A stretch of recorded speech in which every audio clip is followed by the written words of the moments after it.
Welcome to Kay's Tiny House, where I am documenting my adventures as I build my very own tiny house. I have zero build experience, but I have a lot of drive and the most amazing of friends. Y'all, the flooring is in. This has been such a journey, if you will. I bought flooring back in the end of last year, and it's just been patiently waiting in the gooseneck of the trailer to be installed. And we finally got all the walls in, the walls were painted, and then the flooring was ready. And one thing that was pleasantly surprising about the flooring is that it was fairly straightforward, very easy to do. Thank you. And I am super happy with the results. When it came to choosing the flooring, I already knew that I wanted to use luxury vinyl plank or LVP. I have that in my current house. It is said to be the easiest flooring to install, and it looks like wood. You can get a variation of colors. It is resistant to scratching. It's easy to maintain and clean. There were just so many benefits to it that I had already picked LVP. Done. Then it was, what color do I want? And this one was probably because I have dark LVP today, like a dark wood finish look, that I wanted the opposite, to go for a light wood finish look. But I also think it adds to that airiness and lightness that I wanted as a vibe in the tiny house. So I decided to go with a light wood color, like a blondish wood. Then I had to decide what brand, all that good stuff. I went to a local flooring store and really talked to the salesman about, what my project was, what I was aiming for. They recommended, because my tiny house is narrow, it's like long and skinny, to use nothing that was wider than a 9-inch plank. So instead use skinnier planks, about 6 to 7 inches would be good. And then Shaw Flooring is a really big brand in the industry, and there is an offshoot of the Shaw who started a new company called, I want to say, American Flooring. I don't know, it's a really generic, or engineered flooring. I think it's called engineered flooring. It's a very generic name, but they were spouting that you didn't need an underlayment, easy to install. There was a ton of variety in the pattern so that you weren't likely to get two of the same planks next to each other when installing. There was probably some other good stuff, but I don't really remember. So I took a couple samples back with me that looked honestly exactly the same. Took them to tiny house, let them hang out for a day or two. Honestly, they looked kind of the same. So I ended up picking Willow was the color, and I ordered, I want to say 16 boxes. It kind of just hung out. You're supposed to let the flooring acclimate to the temperature of where you're going to install it. So it's just been living in the tiny house for a few months. Funny story, when I went to go pick it up, I asked Wade to drive because he has a truck that can handle 16 boxes of LVP planks. So he brought his youngest daughter, JJ, and Phil came along as well. And we went to the store that I went and bought it from, and they were like, oh, you actually have to go pick it up from the warehouse, which is at this other location that's 20 minutes away. I felt really bad. But while he was like, oh, I'll call them and give them a heads up, all that good stuff. And then he was looking at JJ, who was just like walking around being cute. She's like 2, I think, at the time. He's like, oh, does she like dolls? And I go, I don't know. Wait, does your daughter like dolls? And he's like, I guess. And he's like, oh, well, she can have this. And it was an American Girl doll. Granted, it was one I never heard of. It was like a more modern one, Tenny, but still. So he's like, here, just have this brand new doll, which, come on, that's like $150 worth. Like, American Girl dolls were the dolls I wish I could get when I was a kid, but they were too expensive. And this man's just giving away American Girl dolls. In the end, it was silver lining of, that's why I took you to the wrong place, was so you could get this free doll. We drove out to the right place. That was really easy. They just brought them all out on a little pallet, stuck it on Wade's truck.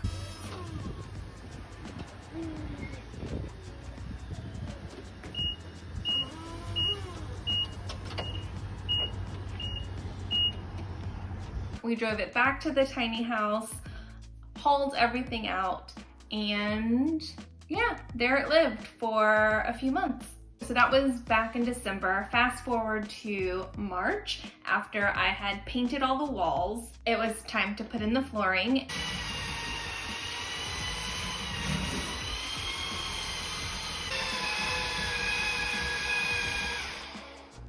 And Doug had a special made tool. The new improved, wait, and it's my only that I designed.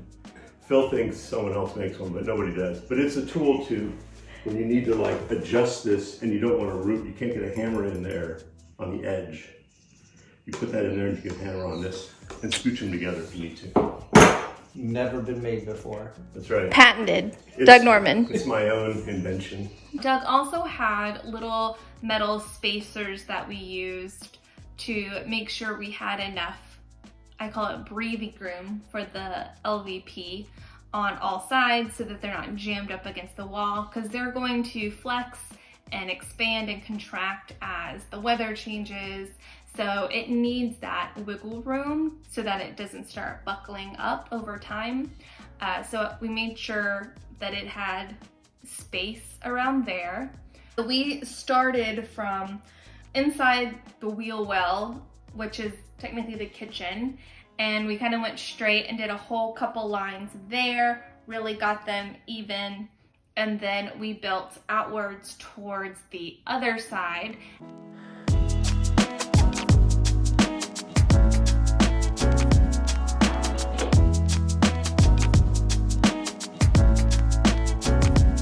And then we filled in the back little spots where the wheel well cuts off. There. That was a satisfying click. And we kind of had our roles where Doug would cut pieces to size. He used his table saw to cut the pieces, and then Phil and I would tag team getting the pieces in. More. Awesome.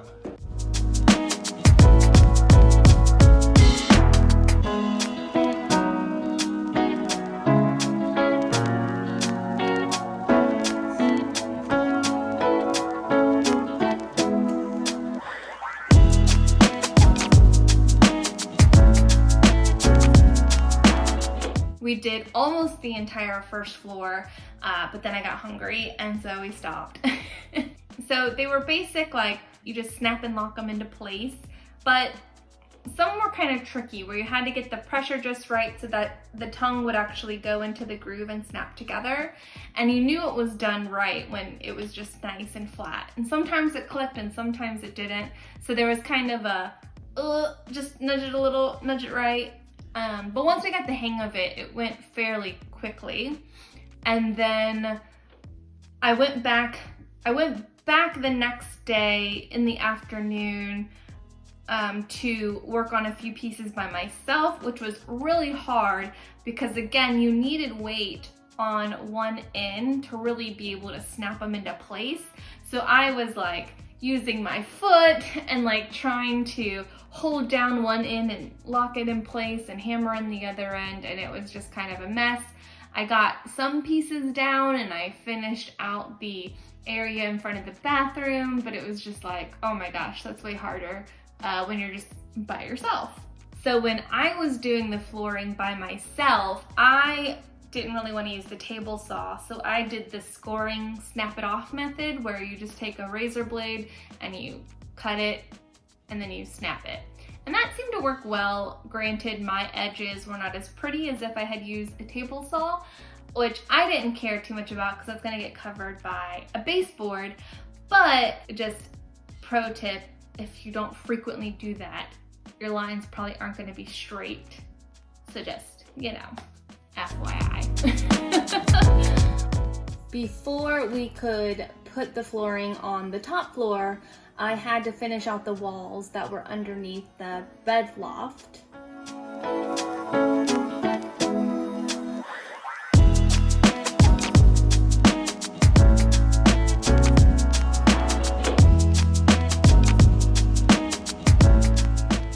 Unfortunately, I placed the skill saw on a precarious table. When I was putting away plywood, it actually fell on the ground and broke. Apparently, Doug has had this saw since he was 7, so I felt really bad. Obviously, I offered to buy him a new one. So then the next day I went back and Phil came to help me, and it was just boom, boom, boom. We finished it out. It was great. We did more of the floor, everything except the very small slivers, because I was starting to worry that I wasn't going to have enough flooring for the rest of the house. It started dwindling down pretty quickly. We tried to be as scrappy as possible with the pieces that we were cutting, but you can only do so much because it has to turn and face a certain way because you need the tongue on the right side to lock into the next piece. So.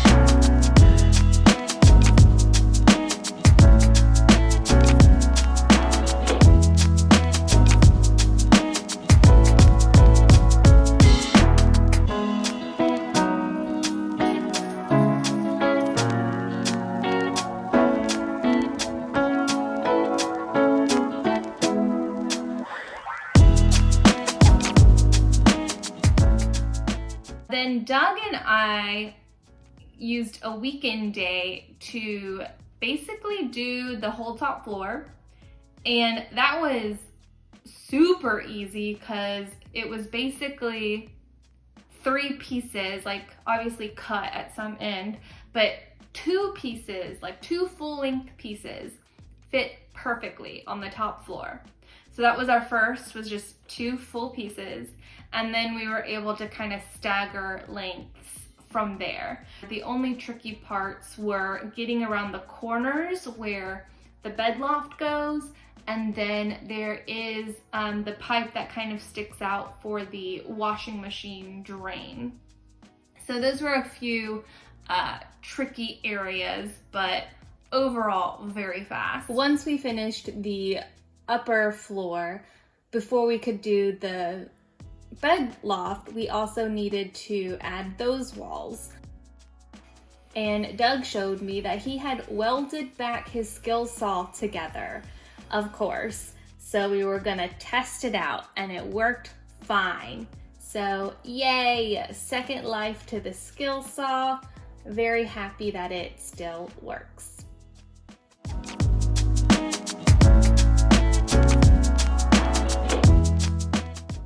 I'm in my bedroom loft, and I can see outside. Look out to the vineyard, you can see Phil's house. And we are working on the flooring of the bedroom part. And we've put in this wall, which is basically the headboard, and then you can see the rest of the house.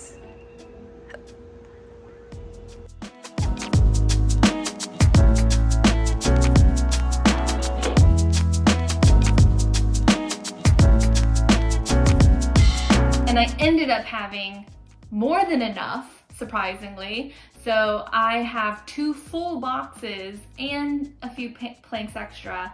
So I did a good job estimating how much I needed.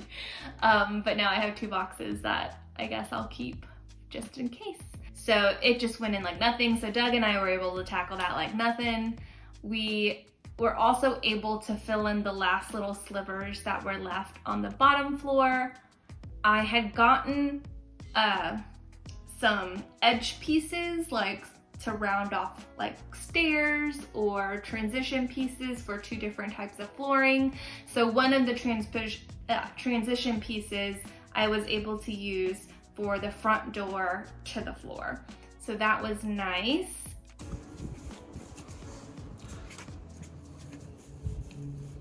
The final piece. Yay. I also have a transition piece for the flooring into the bathroom where it'll be tile. I have a rounded piece to go which I'm not sure if I'm gonna use this or make my own trim for when you go up the stairs. Like each stair will have a custom made top that I will make, but then the very top stair will be the 2nd floor. So I'm not sure yet how I want to trim that out. And also when you go up to the bed, there's that edge that's showing there as well. So haven't really figured those pieces out, but overall the flooring is in. Yay.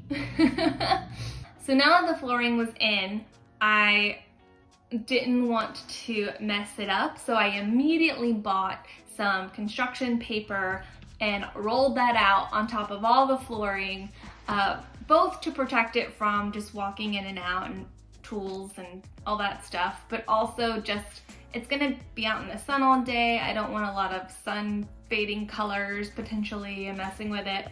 So there is a protective layer right now blocking it from the elements. Project flooring done. Now I'm working on the shower and bathroom walls. I got more screws and washers, so I will continue to do that. Then I am talking out cabinets and drawing out final plans for the cabinets. So those are coming up very soon. I think I will buy the plywood at least for those shortly. Thank you for watching. Please like this video, subscribe to the channel so that you get notified when there are new updates, which I'm hoping there will be very soon. And I will talk to you later. Bye.